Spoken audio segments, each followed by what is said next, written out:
بسم الله، الحمد لله و الصلاة و السلام علی رسول الله و علی آله و صحبه و من والاه. بینندگان عزیز و گرامی، السلام علیکم و رحمت الله و برکاته.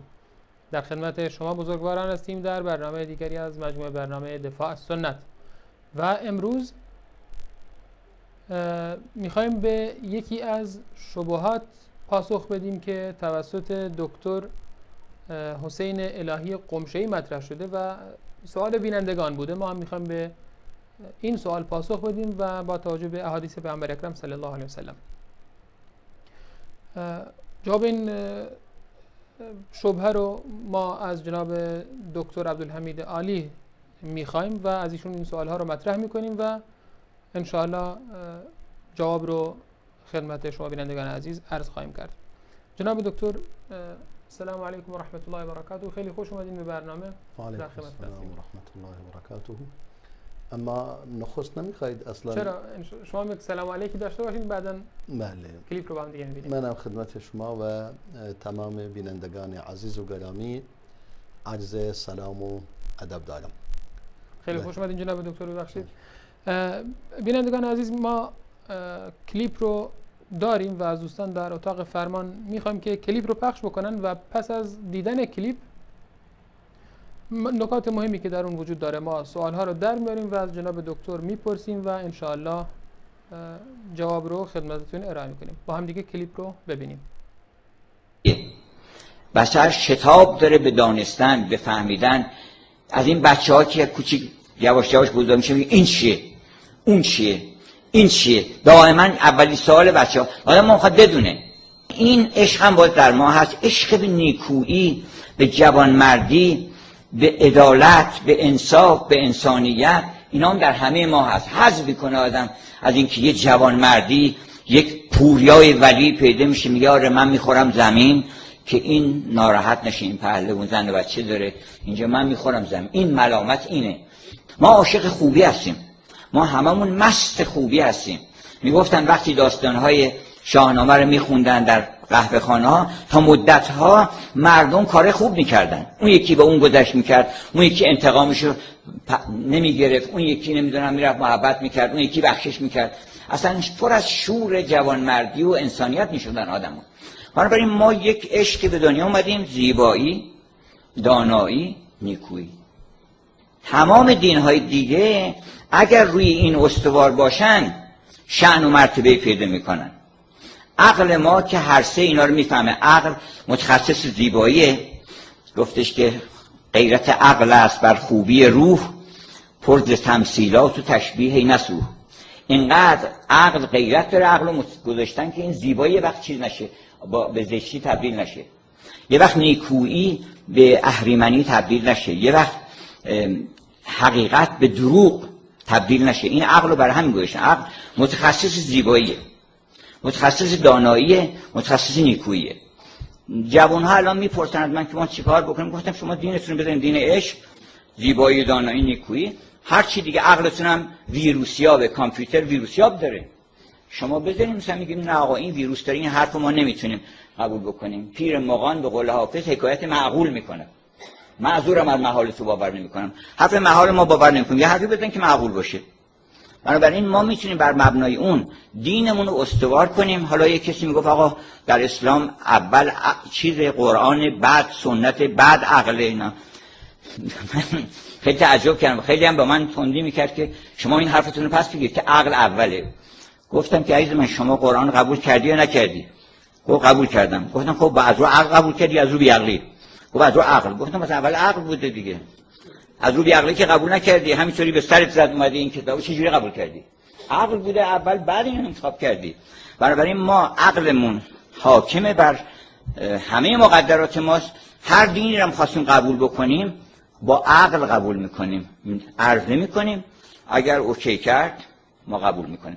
اگرم در روز قیامت مطمئن باشید شما اگر پیروی از عقل بکنید، خداوند، انگلیسی‌ها میگن God is a good gentleman، خدا مرد خوبیه. اگه شما برین اونجا بگین عزیز من این چیزی که من عقلی که من داده بودی من اینا رو قبول نکردم، خداوند با شما رو مجازات میکنه؟ نمیکنه. خب با هم دیگه سخنان دکتر الهی قمشه‌ای رو شنیدیم. قبل از اینکه سوالهای رو مطرح بکنیم که در این کلیپ وجود داشت، میخوام یه خورده در مورد خود آقای قمشه‌ای صحبت بکنیم. ایشون اسمشون حسین و ظاهرا تخلص خودشون و پدرشون همون محی الدین هست، الهی قمشه‌ای. ایشون متولد 14 دی ماه سال 1318 هستن و متولد تهران هست. ایشون در زمینه فلسفه، ادبیات و شعر خیلی تبحر داره. ایشون مترجم هست، نویسنده هستن، مفسر قرآن هست. اینجوری نوشتن گویا ولی ظاهراً تفسیر پدرشون رو ویرایش کرده و سخنرانی‌های بسیار زیادی داره که حتی در شبکه‌های رسمی ایران هم مطالبش پخش می‌شد. و ایشون پیش پدرش تحصیلات حوزوی هم ظاهراً خونده ولی حالا خودش رو به عنوان یک آخوند معرفی نمی‌کنه و بیشتر کارش در مورد شعر و حکمت و عرفان و این قضایا هست. حالا ایشون در این کلیپ اشاره کرد که ما بیدین به دنیا نمیاییم. این حرف ظاهرا درسته، ولی گفت که دینی که ما داریم وقتی به دنیا میایم دینمون دین عشقه. حالا این یک سواله، آیا واقعا اینجوریه؟ بعد سوال دیگه و میگه این عشق باید عشق به زیبایی و دانایی و نیکویی باشه و اصل تمام ادیان بر همین هست و دین ارزش و قدر و منزلت خودش رو از این سه پایه میگیره. اگر در دینی این سه تا پایه وجود داشته باشه این دین با ارزشی هست و این خودش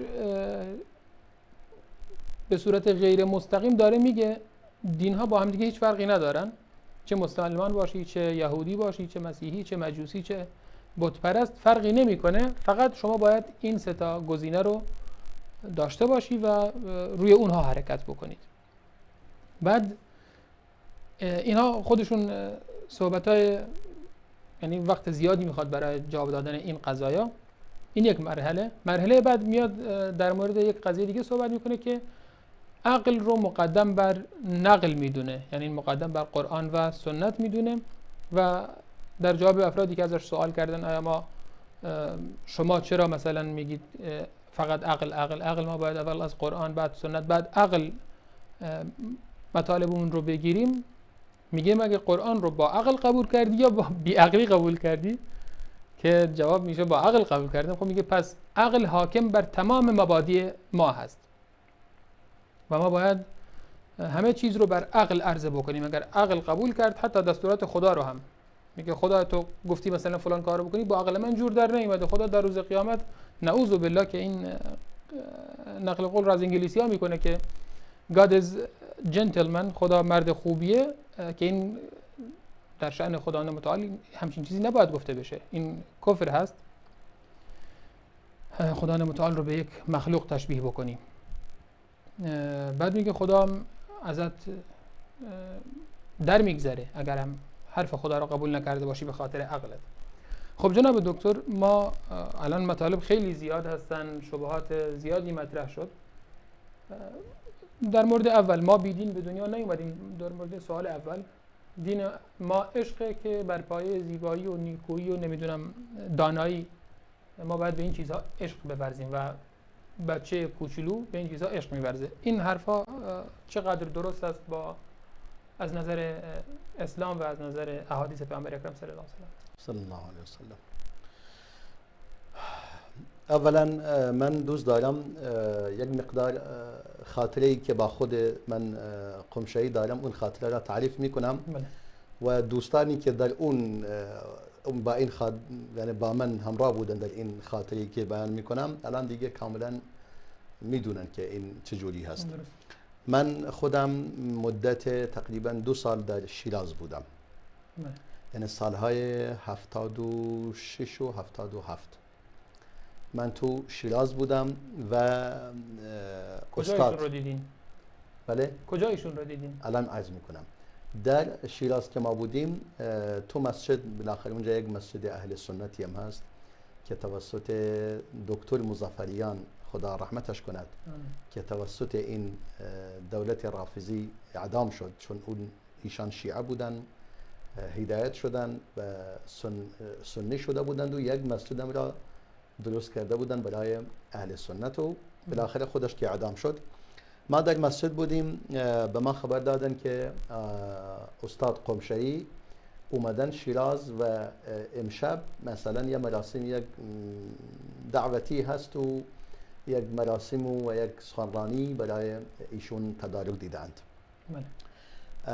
ما هم انگار تو خونه یکی از وکلا بود، یعنی یکی از وکیل‌های دادگستری ایشون رو دعوت کرده بودند و منم اونجا بودم. دوستان به منم پیشنهاد کردن، گفتن این آقا بالاخره یک آدم بسیار توانا و عالم خوبی هست و شما بیا با هم بریم، دوست داری؟ گفتم خیلی دوست داریم، اتفاقا خوشحال میشم، میشینیم. منم رفتم اونجا، اتفاقا قرآنی در دستم بود. من وقتی که اونجا رفتم، حالا این قرآنو بیارم، اینجوری من یک قرآن جیبی در دستم بود، یعنی اینجا نشسته بودیم تو جلسه و یک قرآن جیبی در دستم بود و اینجوری ورق می زدم، یعنی دیگه چند سوال را آماده کرده بودم، چون گفتن این دیگه اسلام شناس خیلی خوبی هست و مفسر قرآن و اینها. منم گفتم پس جای خوبی است که من سوالاتی ازش بپرسم. قرآن در دستم بود و روبرو او داره سخنرانی میکرد و منو میدید که قرآن در دستم است و مرتب دارم ورق میزنم و این چیزها. بعد از اینکه سخنرانی شد تمام کرد، نه اصلا سخنرانی را که در ابتدا اینو دید، اوضاعش به هم خورد، تقریبا یه مقدار تعادلش به هم خورد و نهایتا مجبور شد یک مکسی کند و توضیحی در مورد این بدهد که تخصص خودش در چیست. به صورت صریح و روشن اعلام کرد، گفتند من استاد ادبیات هستم. استاد از لحاظ اکادمی وقتی به کسی گفته استاد یعنی دیگه پروفسور، به زبان عام میشه پروفسور. یعنی من پروفسور هستم در ادبیات. بعدن گفت در حافظ و سعدی و فردوسی و مولوی و خیام و اینها من استادم. یعنی کسی که لقب استاد را گرفت در اکادمی، مسائل دانشگاهی و اکادمیک، یعنی این شخص دیگه پروفسور و 100% پروفسور هست این شخص. یعنی شکی در نیست، سالهای سال است که پروفسور هست.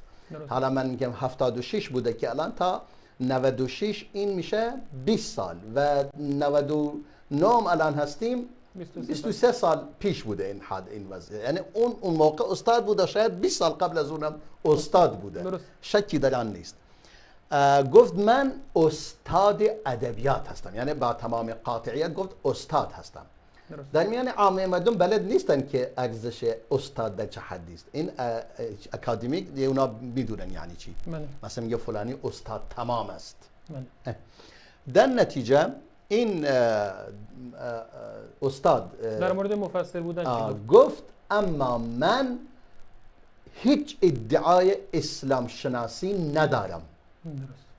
من فقط یک استاد ادبیات هستم.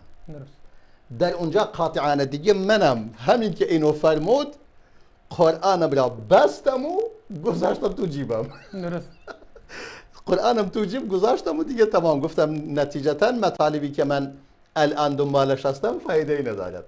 نهایتا چند مورد سوال ازش پرسیدم، خودش در حین مطالب کلماتی بر زبانش جاری میشد، من از اون کلمات میپرسیدم. مثلا یکی از اون کلمات گفت خدا مؤمن است. درسته، این یکی اسمای پروردگار است. گفتم یعنی چی خدا مؤمن است؟ گفت یعنی خدا همون چیزی که تمام چیزهایی که به ما فرموده که باید ما به آن ایمان داشته باشیم خودش به آن ایمان دارد.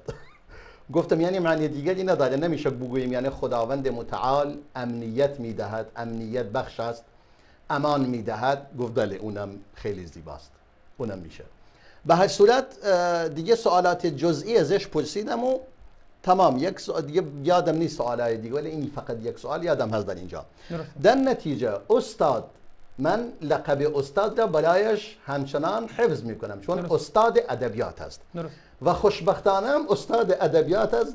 یعنی این شخص تمام چیزی که دارد از این شعرا گرفته و همه اهل سنت هستند، همشون اهل سنت هستند، یعنی تخصصش در این است و معمولا این نوع افراد خوبی هستند، یعنی در جامعه معمولا افراد سالمتری هستند، انحرافات کمتری دارند، هرچند برای خودشون انحراف ده هست، اما نسبت به سایر رافضیان که فقط با اون همه کتاب‌های پر از خرافات بیشتر در ارتباط هستند، بسیار خرافی تر هستند، ولی این افراد تا حدودی بهتر هستند، مثل این که میگه با 7 آب اینا شستشو داده شده اند در واقع، یعنی خیلی بهترن از دیگران. در نتیجه ما برای این استاد به عنوان یک استاد ادبیات احترام قائل هستیم و خودش چون با زبان خودش اعتراف کرد که من قد اسلام شناس نیستم، تمام دیگه حرفی که در مورد اسلام شناسی یعنی در مورد آن سخن بگوید اعتباری ندارد، چون خودش ادعا کرده من در این زمینه تخصصی ندارم. و اون تفسیری هم که بعدا متوجه شدیم خودش تفسیر این ترجمه قرآن این ترجمه نکرده، پدرش ترجمه نموده، این چون استاد ادبیات است این یک امر طبیعی است، ویرایش کرده. مثلا یعنی شما نگاه کنید در مسائل اکادمیک و دانشگاهی این یک چیز امر خیلی طبیعی است. مثلا کسی چیزی را می نویسد میگه آقا باید از لحاظ لغوی و ادبی به یک استاد ادبیات داده شود. مثلا حتی کسی که مطلبی را می نویسد اگر خودش نظر ادبیات ضعیف باشد باید اون پایان نامش به کسی دیگری بدهند که از لحاظ ادبی آن را مطالعه کند و ویرایش کند. این یک امر طبیعی است. پس مشخص خودش از پدرش ادبیاتش قوی تر بوده، شکی دارن استاد ادبیات است و حق چیز امر طبیعی بوده که جمله بندی ها را اصلاح کند، نه اینکه دیگه با این نمیشه استاد قرآن و مفسر قرآن. فقط اومده مثلا کلمات را اینجا مثلا گشت بنویسد، شد بنویسد، باشد بنویسد، چه بنویسد، مثلا اصلاح شد، اصلاح گشت مثلا، یا یک جمله بندی معقول و پسندیده مثلا نوشته بشه.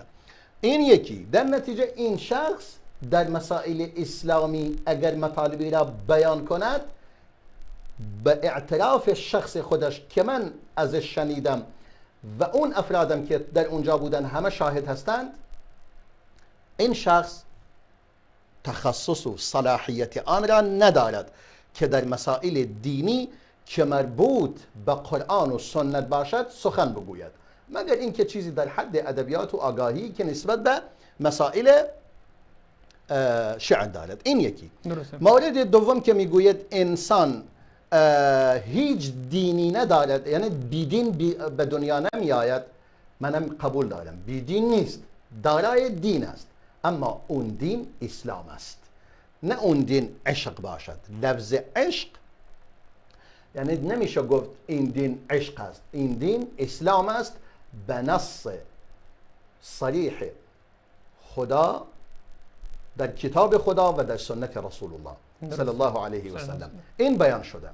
مثلا پروردگار، حالا مثلا یک نمونه این که ما میگوییم انسان که وقتی که متولد می شود دارای دین است و اون دین هم اسلام است.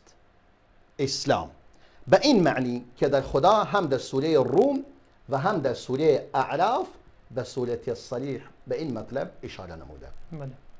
پروردگار در سوره اعراف میفرماید نعوذ بالله من الشیطان الرجیم و اذ اخذ ربک من بنی آدم من ظهورهم و اشهدهم على انفسهم الست بربكم قالوا بلى شهدنا ان تقولوا يوم القيامة إنا كنا عن هذا غافلين أو تقولوا إنما أشرك آباؤنا من قبل وكنا ذرية من بعدهم أفتهلكنا بما فعل المبطلون.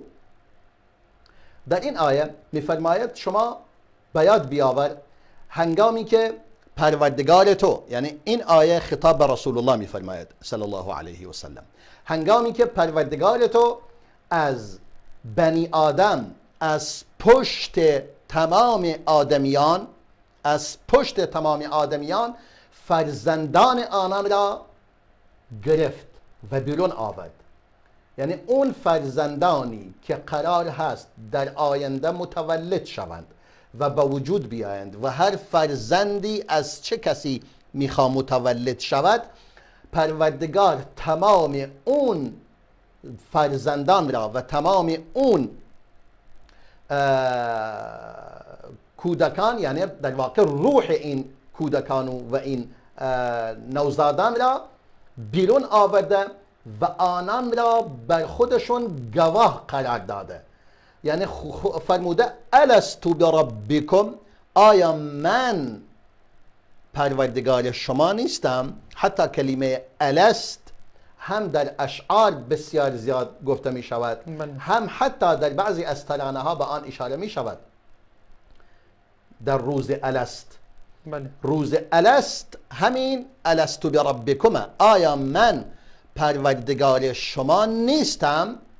قالو بلا، گفتن چرا نیستی؟ بله، چه هستی؟ شهیدنا، ما خودمون گواه هستیم که تو پروردگار ما هستی. چرا؟ ان تقولوا یوم القیامتی انا كنا عن هذا غافلین، مبادا که در روز قیامت شما بگویید ما از این ماجرا غافل بودیم.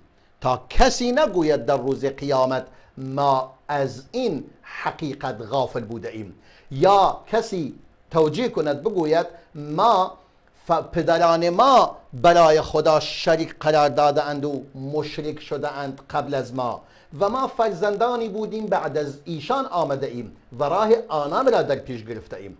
بعداً بگویند ای پروردگارا، آیا شما میخواهید ما را هلاک و نابود گردانی به خاطر کاری که نادانان و باطلکاران انجام داده اند؟ در این آیه به صورت واضح بیان می کند، دو مورد بیان می کند. یکی این که انسانها، پروردگار از روح تمام انسانها، یعنی همه انسانها را بر خودشون شاهد گرفته و از آنها اعتراف گرفته و اقرار به این کرده اند که پروردگار رب آنان است، بر ربوبیت پروردگار اعتراف نموده اند و این را بیان کرده اند که پدران آنان سبب گمراه کردن آنان می شوند. حالا این مطلب، این یکی که بعداً در این حدیث که رسول خدا بیان می کند به این قضیه که می فرماید، امام بخاری و امام مسلم این حدیث را بیان می کنند و دیگران هم و امام احمد، میگه امام ابو هریره رسول الله صلی الله علیه وسلم فرمود ما من مولود الا یولد علی الفطره، هیچ فرزندی متولد نمی شود مگر اینکه بر فطرت متولد می شود. فطرت یعنی چی؟ یعنی بر اسلام. حالا این اسلام از کجا میگیریم؟ از سوره روم، از سوره روم و از همین حدیث. در لفظ دیگر این حدیث در صحیح مسلم میفرماید هیچ فرزندی متولد نمی شود الا یولد علی هذه المله، مگر اینکه بر این دین متولد می شود، بر دین اسلام، دین خدا. حتی یبین عنه لسانه، تا زمانی که زبانش دیگه بتواند آن را بیان کند. اما میگوید فابواه یهودانه، دیگه پدر و مادر او هستند که او را یهودی می کنند، او ینصرانه، یا او را نصرانی می کنند، او یمجسانه، یا او را مجوسی و آتش پرست می کنند، او یشرکانه، یا او یشرکانه، یا اینکه او را مشرک می کنند. می فرماید اگر پدر و مادرش مسلمان بودند پس او مسلمان می شود.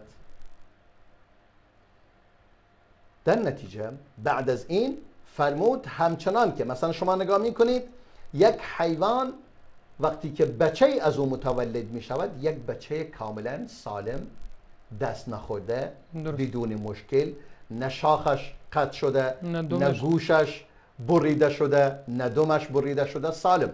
میفرماید آیا میبینید حیوانی متولد شود بچهش، یعنی بچه حیوانی گوشش بریده شده باشد؟ نه. پس این بریدن گوشت چه کسی انجام میده؟ میگه شما دارید انجام میده، شما دارید این تغییرات را بر آنها انجام میدهید. پس یک انسان که متولد میشود در ذات او و در فطرت او و در وجود او و در سرشت او این مسئله یگانگی خدا و توحید و اسلام در آن وجود دارد. هرچند خدا فرموده که شما وقتی که به دنیا می آیید چیزی نمیدانید، لا تعلمون شیئا، هیچی نمیدونید.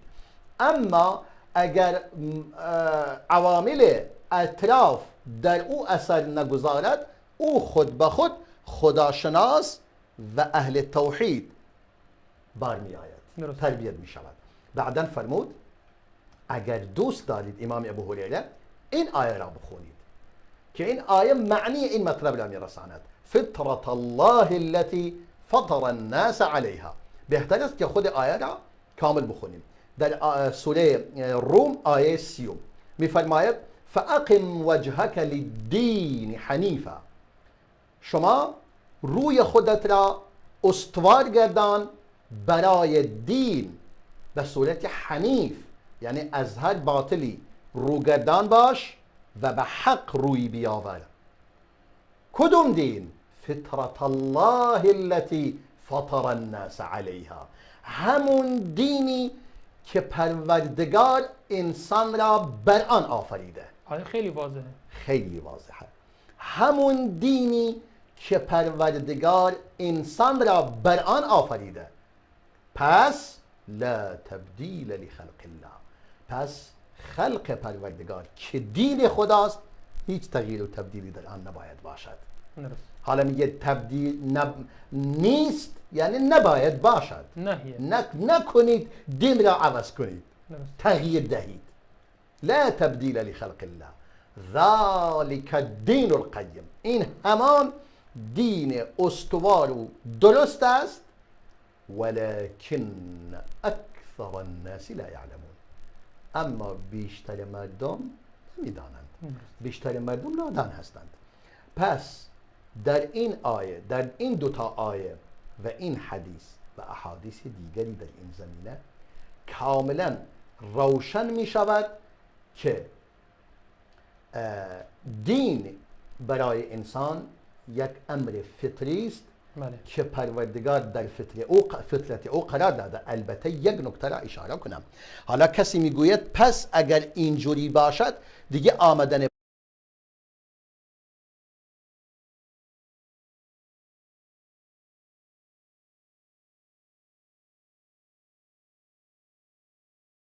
فطرت با دین فطرت تو را محاسبه نمی کند.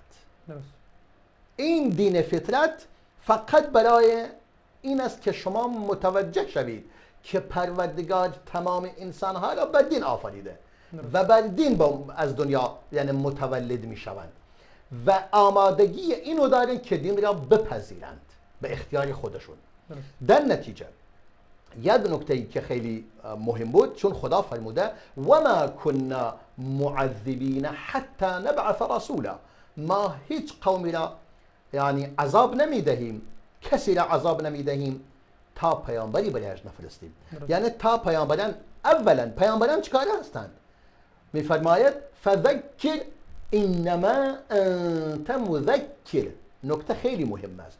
پیامبران میفرماید به پیامبر یاد آور کن، تو تنها یک یاد آور کننده هستی، یعنی چیزی را به آنها یاد آور میکنی که خودشون در فطرتشون وجود دارد. این هم آیات دیگر که در این زمینه آیات فراوانی وجود دارد، در این دلالت دارد. جناب دکتر جزاکم الله خیر، هم تا اینجا یک توقف کوتاهی بکنیم. بله. میان برنامه میبینیم، خدمتتون برمیگردیم و خدمت بینندگان عزیز خواهیم بود و سوالات دیگر رو هم جواب خواهیم داد ان شاء الله. پس با ما باشید پس از دیدن یک میان برنامه کوتاه. يا رب عبدك من عذابك مشفق، بك مستجير من لظى النيران، فارحم تضرعه إليك وحزنه، وامنن عليه اليوم بالغفران. يا من إذا وقف المسيء ببابه ستر القبيح وجاد بالغفران. تعفو الملوك عن النزيل بحيهم، كيف النزيل بساحة الرحمن. يا رب وفقني أعيش موحدا ومهللا أدعوك بالقرآن. يا رب عند الموت حسن منطقي، عند السؤال وملتقى الملكان.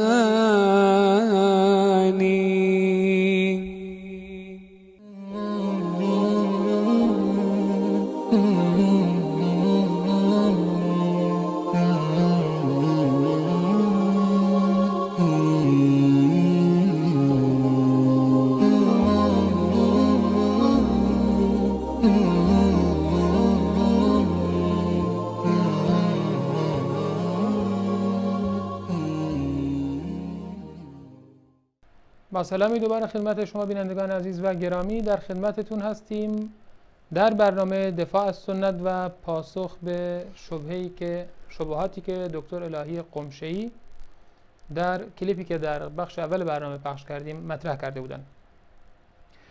و شبهه اول این بود که گفته بود ما وقتی به دنیا میاییم دینمون دین عشق و جناب دکتر پاسخ دادن با آیات و احادیث پیامبر اکرم صلی الله علیه و سلم که دین ما دین اسلام هست وقتی که متولد میشیم، حتی کودکان هم. خب جناب دکتر گفتن که آقای الهی قمشه‌ای گفتن که این دین عشق هست و عشق به زیبایی و دانایی و نیکویی هست و اصلا دین ها هم ارزش خودشون رو از این میگیرند، از این اصول میگیرند.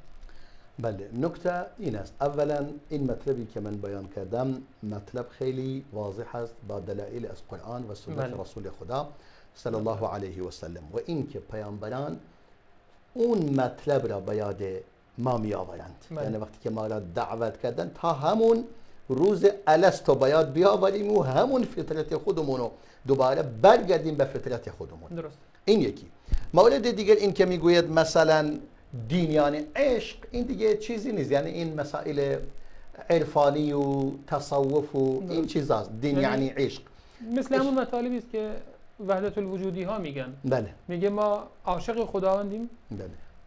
حتی اگر بت پرست هم باشی، طرف با اخلاص و عشق داره این بت پرستی رو میکنه، خدا عذابش نمیده. بله. حتی میگن اگر هم به جهنم هم بری چون خدا رو دوست داری، از اون عذاب و آتش و شکنجه لذت میبری. بله، این دیگه یک انحرافی است در واقع. این قصدم این بود که این مطالب دقیقاً شبیه همون مطالبی است که بله کاملا یعنی این مسائلی که در مثلا اهل عرفان و تصوف متاسفانه به حالاتی برای اونا عارض شده، اون حالت غیر طبیعی و کاملا علما با آن میگویند شطحات، یعنی دیگه مطالبی به زبانشون جاری می شود که اصلا قابل قبول نیست و از نظر شرعی هیچ جایگاهی ندارد در واقع. این که مثلا میگوید انسان حس زیبایی خواهی، حس کنچکاوی، حس نیکوکاری، این یک امر طبیعی است. همون فطرته. همون فطرتی است. همون فطرت که ما گفتیم خدا انسان را بر فطرت آفریده، همین کارو میکند. تو وقتی که ربوبیت پروردگار را قبول کردید، این که پروردگار رب شما باشد، خالق تو باشد، آمر تو باشد، تمام زندگی تو دست اوست و او تو را آفریده و تو باید فرمانبردار او باشید، دیگه پروردگار از تو همینو میخواهد و پروردگار انسان را این گونه آفریده، شکی نیست. همه زیبایی را دوست دارند، همه عدالت را دوست دارند، همه نیکوکاری را دوست دارند و همه علم و دانش را دوست دارند، همه کنجکاو هستند. این که سوال میکنه بچه این چی هست و این چیز، بله طبیعی است، همه دنبال هستند و این به خاطر فطری بودن این قضیه است. و اما اینکه اون میگه دین دارد اما اون دین نه اسلام است، نه یهودی است، نه نصرانی است، نه مجوسی، این حرف کاملا باطل است طبق کلام خدا و سنت رسول الله صلی الله علیه وسلم. مورد دیگری که ایشون گفتن مثلا در مورد عقل مثلا بیان میکند که عقل بر همه چیز حاکم است و همون نکته میگه مثلا اگر شما بر اساس عقل خودت هر چیزی را نتونستی قبول کنی، معاذ الله، میگه خدا مرد خوبیه، معاذ الله، نهایتا او از تو قبول میکند، مشکلی نیست. خدا تو را میگه چرا اینو قبول نکردی؟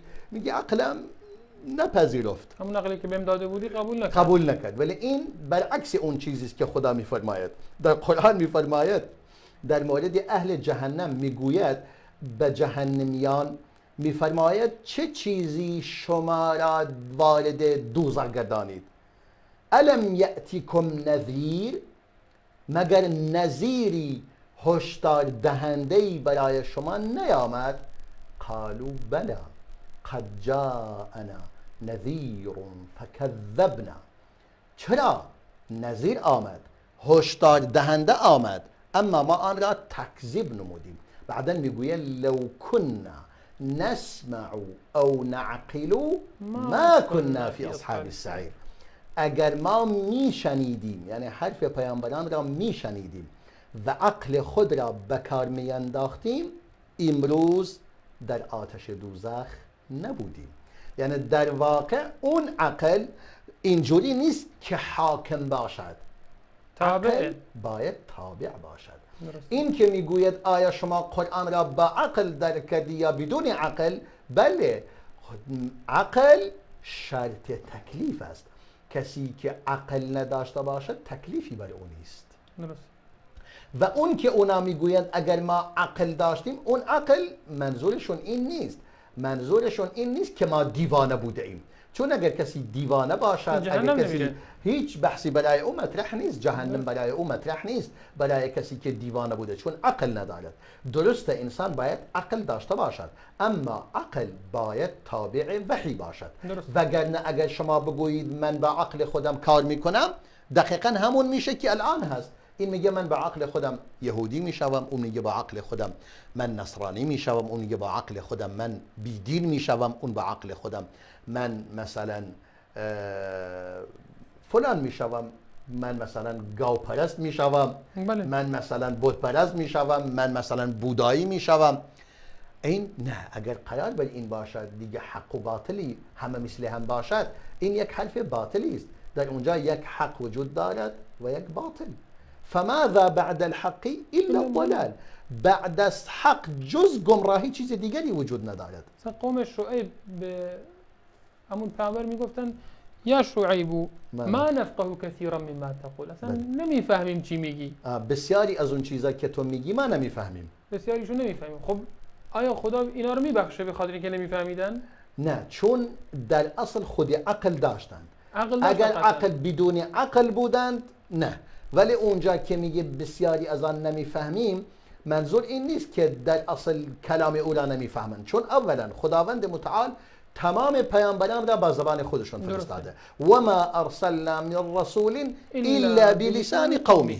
هر پیامبری به زبان اون قوم اومده، به خاطر اینکه تا زبانش را بفهمند و درک کنند. خب حالا قضیه اینجاست، اینها میگن چیزایی که تو میگی با عقل ما جور در نمیاد، ما نمیفهمیم منظورت چیه. آره، همون منظورش همونه. این مطلب اون آیه منظورم آقای الهی قمشه‌ایه. بله. که میگه اگه در روز قیامت بگی من نمیفهمیدم با عقلم جور در نمیومد، خدا بیاد میگه خب اشکال نداره.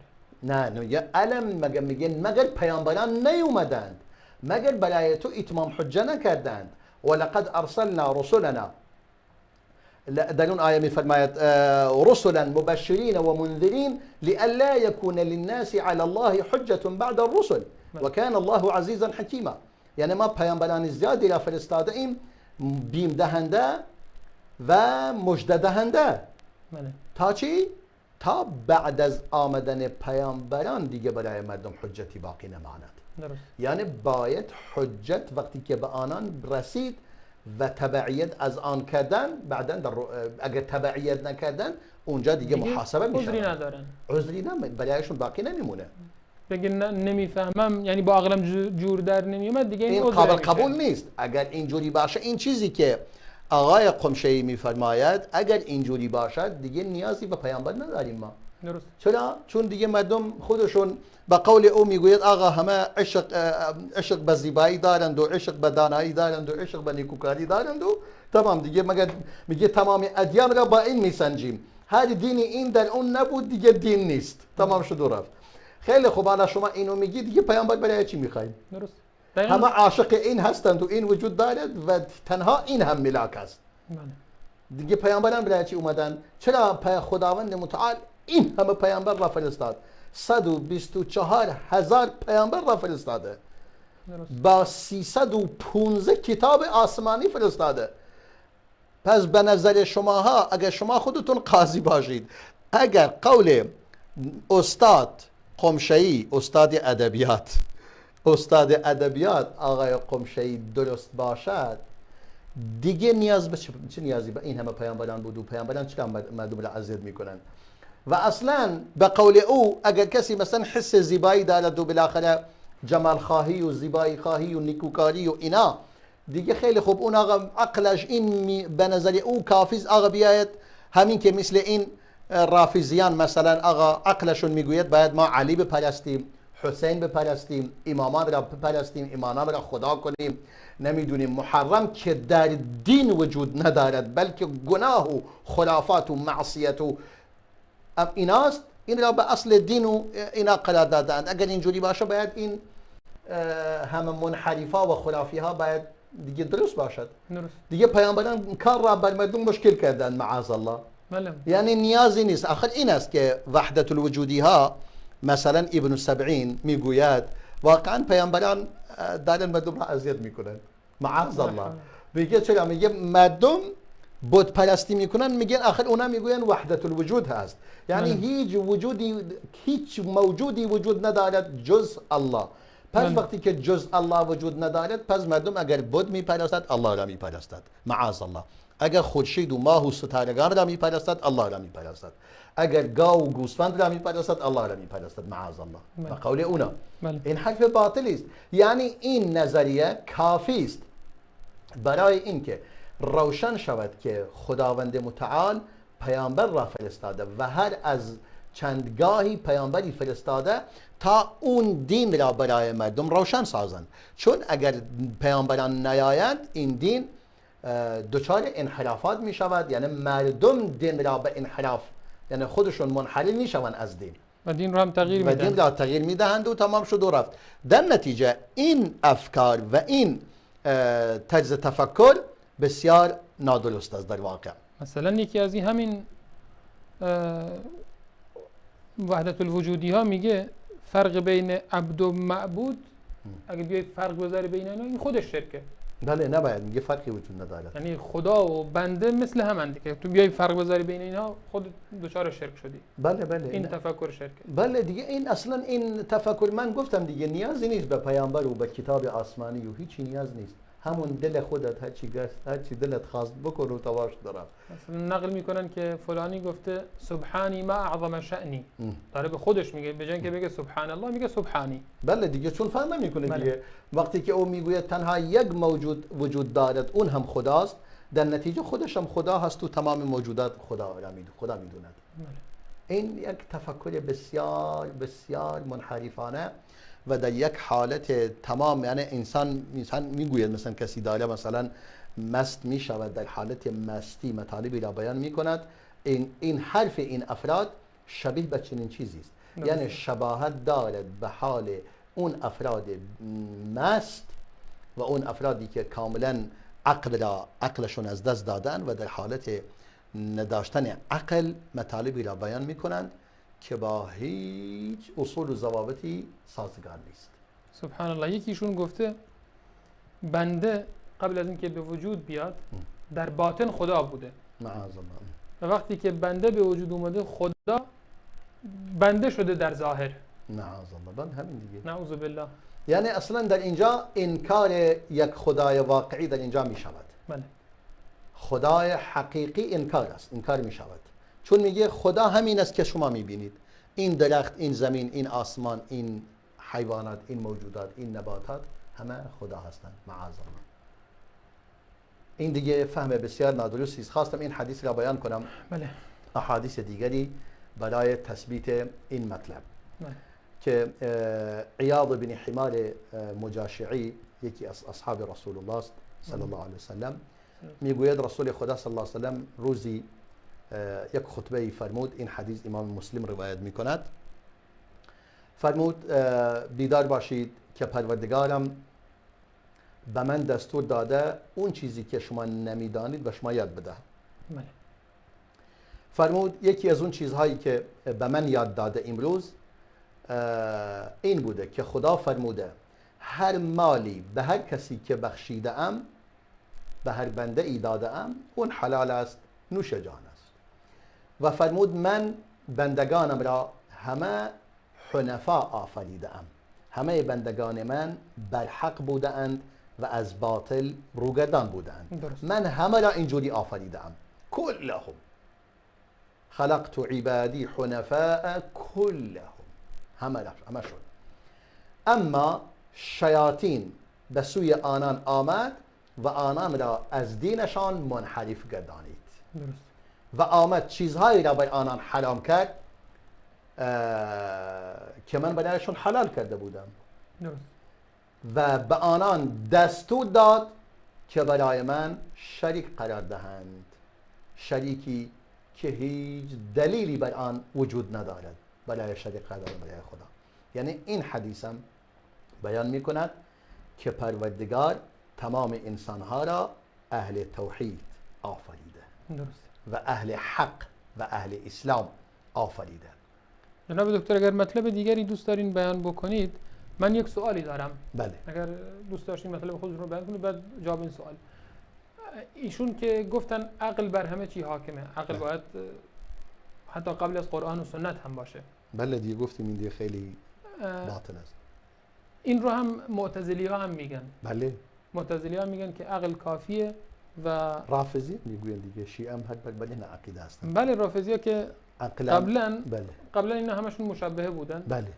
یعنی میگفتن خدا اصلا جسمه، خدا رو میشه اندازه گیری کرد. بله. نعوذ بالله. این هشام جوالیقی که رافضی بزرگشون بود میگه خدا 8 وجبه با وجب خودش، نعوذ بالله. بله.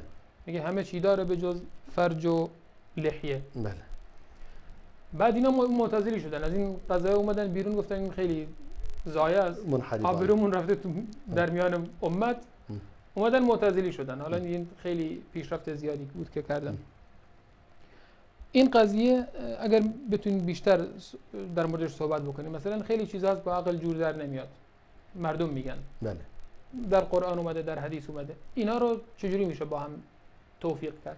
اولا ما میگوییم به صورت قاطع هیچ چیزی در دین وجود ندارد با اصول و ضوابط عقل مخالف باشد. درست. ممکنه عقل بعید میدونه، مثلا الان بهشت و جهنم برای عقل بعید است. درسته. اما هیچ مخالفتی نداره با هیچ اصول و ضوابط عقلی.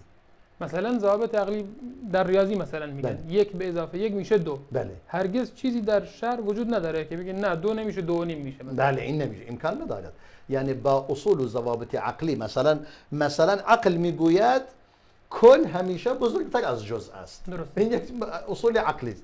حالا مثلا در یک قرآن و سنت بیاید بگوید آقا مثلا جزئی هست بزرگتر از کل نمیشه، اینجوری نمیشه. مثلا کسانی میگوین آقا کسانی هستند که مثلا یکی عضو از اعضای بدنشون یک بیماری میگیرد که اون اعضا اینقدر بزرگ میشود از خودش بزرگتر میشود، پس اون این جزء از کل بزرگتر است. نه، میگیم آخر این جزء با جزئی از کل است. درسته. کل اون با هم کل هستند. بدون اون که کل نیست. بله. در نتیجه این حرف هم باطل است. یعنی نمیشه هیچ اصول و ضوابط عقلی، هیچ دلیلی، هیچ حدیثی، هیچ آیه‌ای در قرآن وجود ندارد با اصول و ضوابط عقلی مخالفت داشته باشد. چون علما میگویند هر چیزی، هر حدیثی با اصول عقلی، یعنی با یک اصول اصلی عقلی مخالفت داشته باشد، این باطل است. یعنی یکی از نشانه های حدیث جعلی و موضوع این است که با اصول عقلی مخالفت داشته باشد. بله.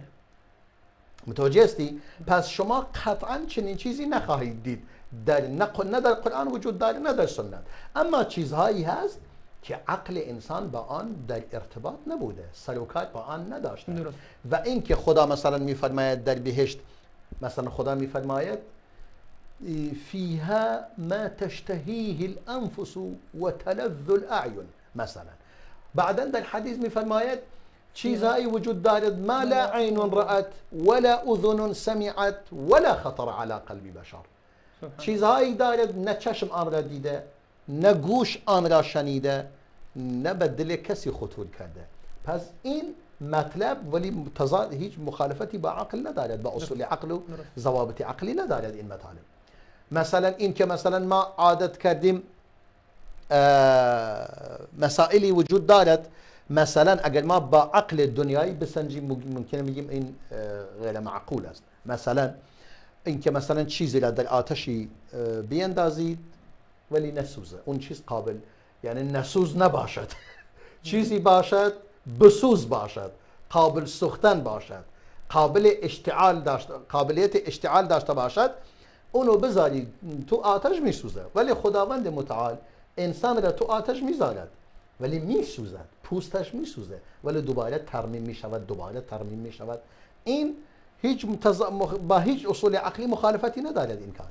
چون ما مثلا به عنوان معجزه ما دیدیم مثلا ابراهیم خلیل به آتش انداختند و در دنیا نسوخته، چون خدا نمیخواد. در این مسائل برمیگرده به اصول اعتقادی، یعنی وقتی که معتقد بر این باشید همه چیز پروردگار می انجام میدهد، یعنی آتش نیست که میسوزاند، الله اگر بخواهد آتش میسوزاند. مثلا نگاه میکنید همون آتش برای ابراهیم شد بردن و سلاما، یعنی هم خنک بود هم آسیبی به او نرسند، یعنی اینقدر هم خنک نبود که منجمدش کند آسیبی به او برسد.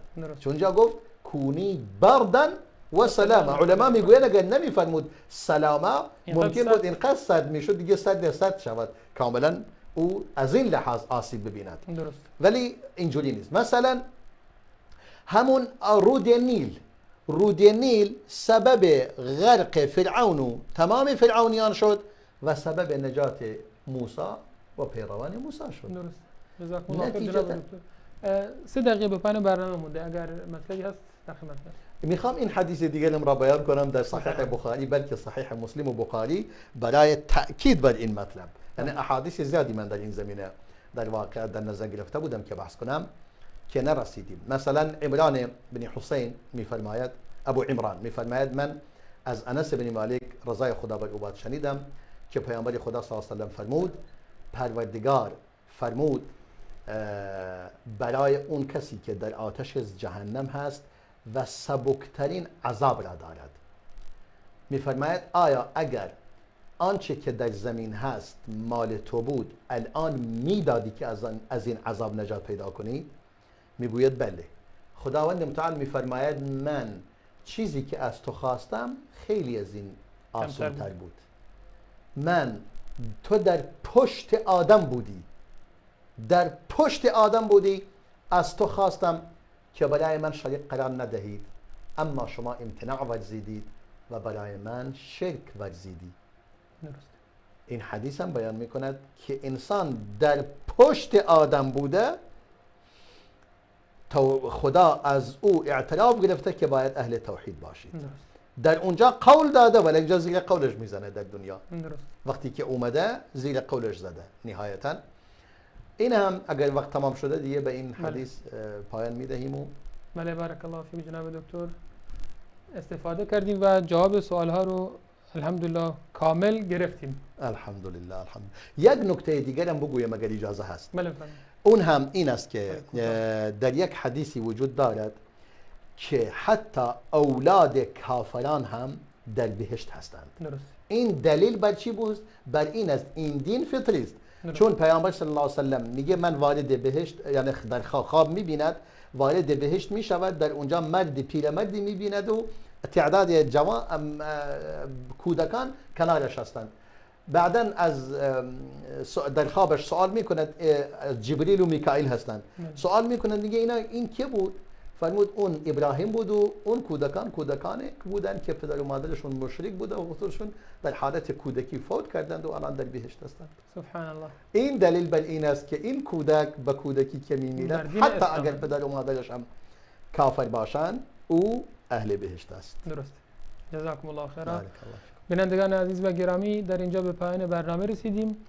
از حسن توجهتون تشکر میکنیم و تا دیداری دیگر شما بزرگواران رو به الله متعال میسپاریم. السلام علیکم و رحمت الله و برکاته.